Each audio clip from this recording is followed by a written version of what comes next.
Hello, my name is Desiree de Lunae. Welcome to my channel, and today we are going to talk about some Feng Shui principles, beginning with the entryway.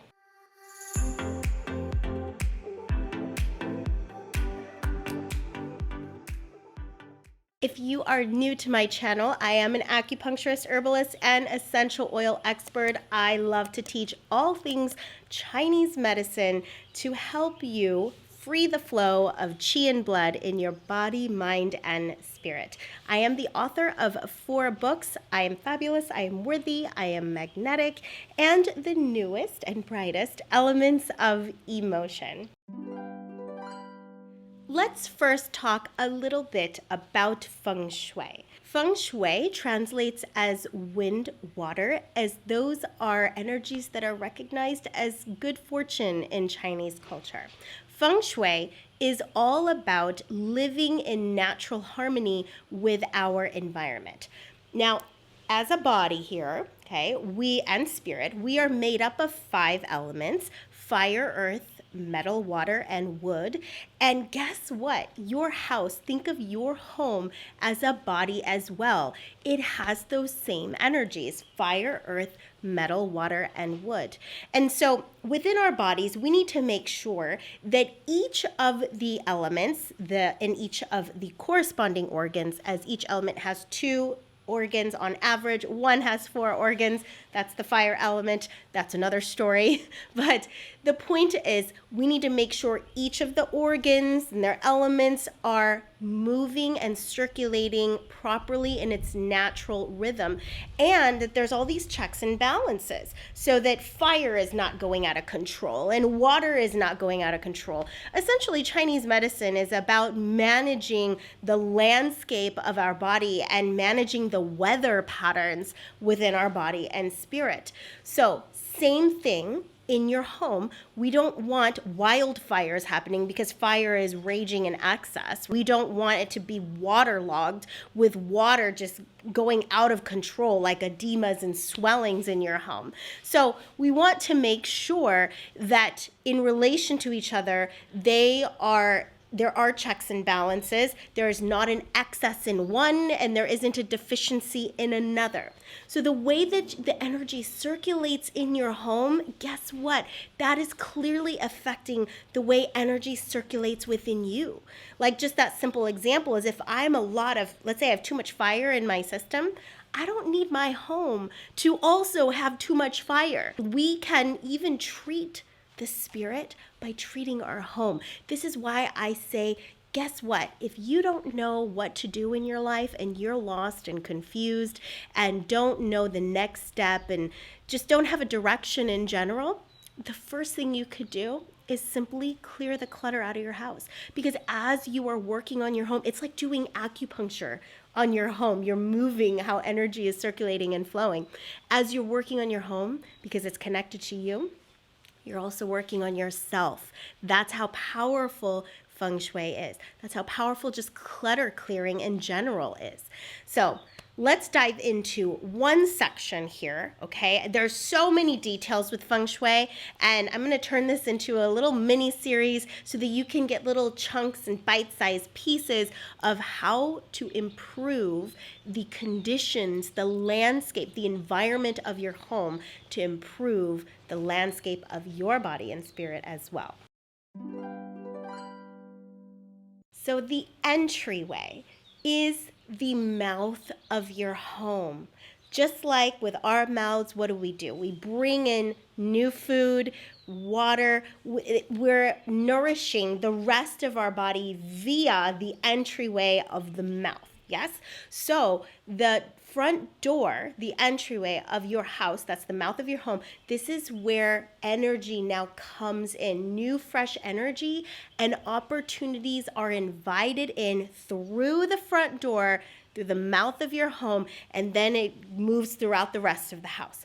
So as you can see, the entryway is very important to keep clean and clear and open. It is not a place where it should be things in disarray, like shoes all over the place. You've got kids' backpacks or toys or things literally blocking your ability to have a clean, easy entrance, a clean, easy thoroughfare. We don't need, because what will happen is if you've got like a bunch of things cluttering up the front of the house, which this is what happens in my home. I'm mentioning the stuff that I'm dealing with, by the way. I have to regularly, when my kids come home from school, they like throw their shoes and they throw their backpack and just right at the front. I'm getting on them. I think I'm almost there. I'm having to remind them less and less. But what's going to happen? Opportunities, new energy. When it comes in, it's like screeching halt.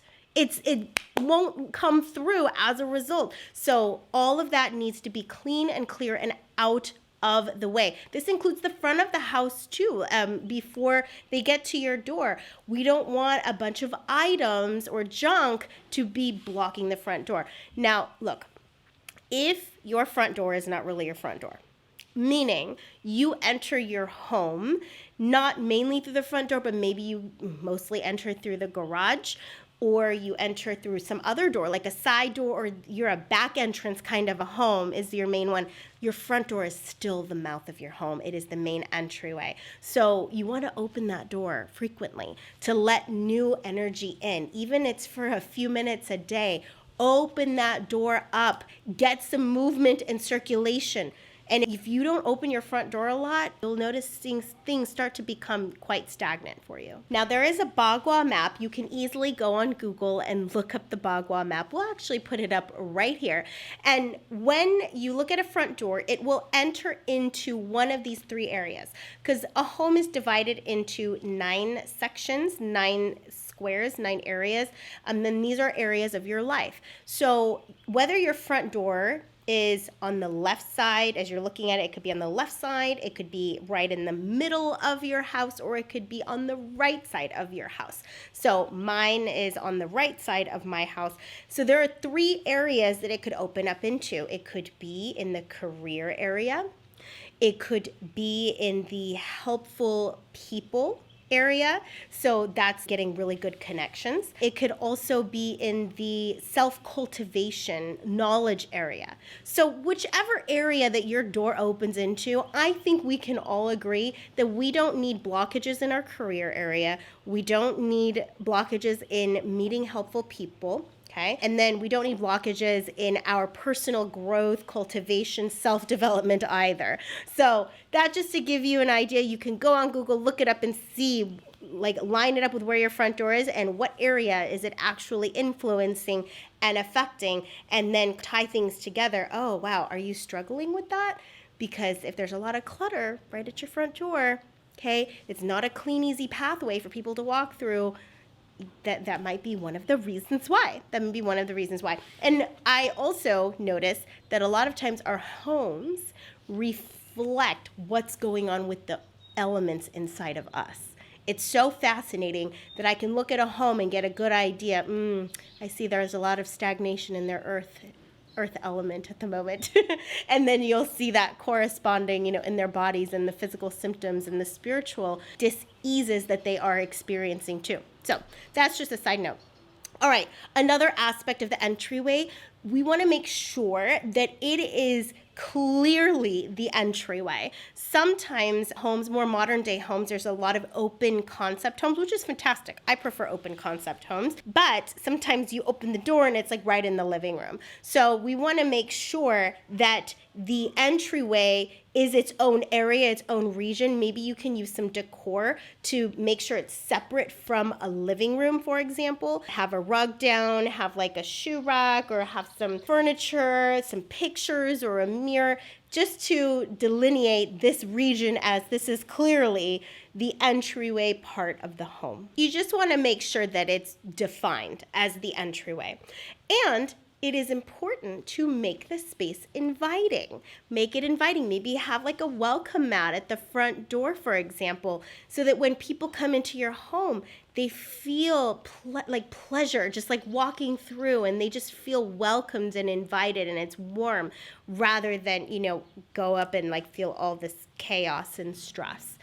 Okay, so last point I want to make is make sure to fix the broken things.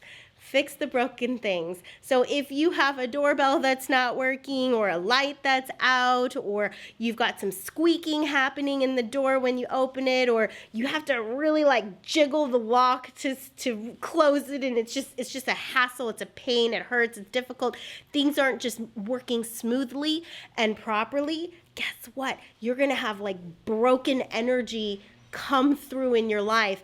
It's like the types of chi and opportunities that come through are ones that are all difficult and broken and not working.